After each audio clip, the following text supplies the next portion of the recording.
ప్రజాస్వామ్యం అనేది నాలుగు పాదాల మీద నడుస్తాం. స్వేచ్ఛగా స్వాతంత్రంగా ఎవరైనా తిరుగుతున్నారు. మీరు చూశారు, రఫాలు అంటూ తిరిగినా, కారు కింద మనుషులు దొక్కించిన వారు ప్రోగ్రాంలు పెట్టుకుంటే మేము ఎక్కడ ఆపలేదు. నిన్న ఒక సుదీర్ఘంగా రాజకీయ అనుభవం ఉండి 4వ సారి ముఖ్యమంత్రి ఉన్న వ్యక్తిని మీరందరూ కూడా విన్నారు. మీడియాలో సభ్య సమాజం తలదించుకునే విధంగా మాట్లాడారు అంబటి రాంబాబు గారు. దాన్ని ఖండించారు.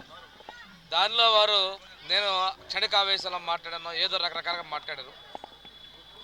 దాని మీద మాట్లాడితే ఆ సందర్భాన్ని తీసుకొని ఇక్కడ రాష్ట్రపతి వాళ్ళని విధించాలంటాం మీ యొక్క అజ్ఞానానికి అవివేకానికి నిదర్శనం. నేను ఒక్కటే చెప్తున్నా, నిండు సభలో మీరు చేసినటువంటి దానికి,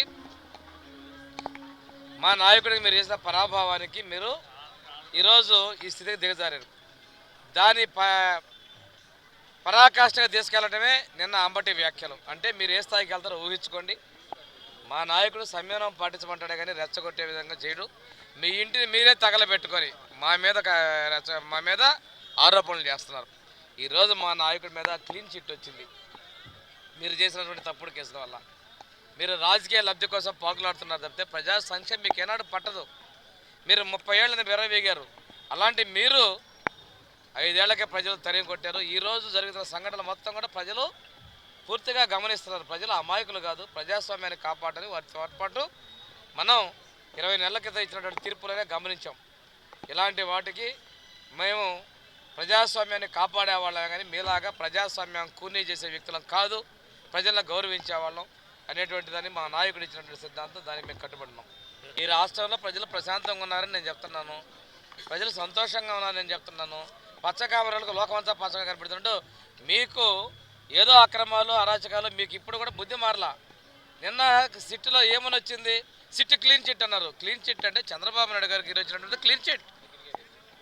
మీరు దాన్ని వక్రీకరిస్తూ ఏదో జరిగిందని చెప్పి, అంటే కల్తీ చేసినట్టు లడ్డులో నెయ్యి లేని కాడ, ఆవు నెయ్యి లేని కాడ అసలు కల్తీ కృత్రిమంగా కెమికల్తో నెయ్యి వాడి కోట్లాది ప్రజల భక్తుల మనోభావాలను దెబ్బతీసి అది వెలుగులోకి రాకుండా ఏదో నేను చెప్తున్నాను. మీరు సిట్ నివేదికలో మీరు జంతువుల కొవ్వు వాడినట్టు అవశేషాలు ఉన్నట్లు కూడా రిపోర్ట్లో ఉంది.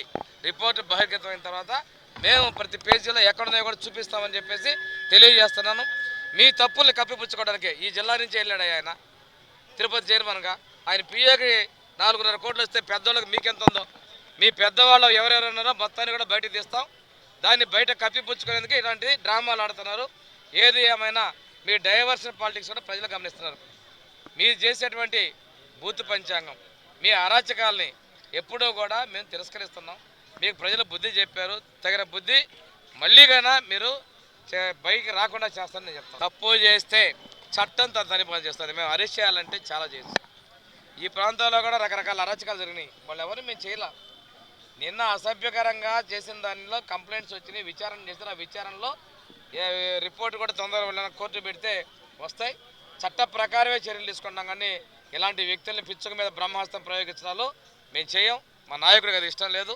మేము ఈ రాష్ట్రంలో శాంతి భద్రతతో పాటు అభివృద్ధిని సంక్షేమాన్ని అందించాలి మా ఆకాంక్ష. మా ముఖ్యమంత్రి గారు, మా ఉప ముఖ్యమంత్రి పవన్ కళ్యాణ్ గారు, మా ప్రధానమంత్రి గారు, మా ఉమ్మడి ఎన్డీఏ పక్షాల అభిమతం కూడా అభివృద్ధి అని చెప్తున్నానండి.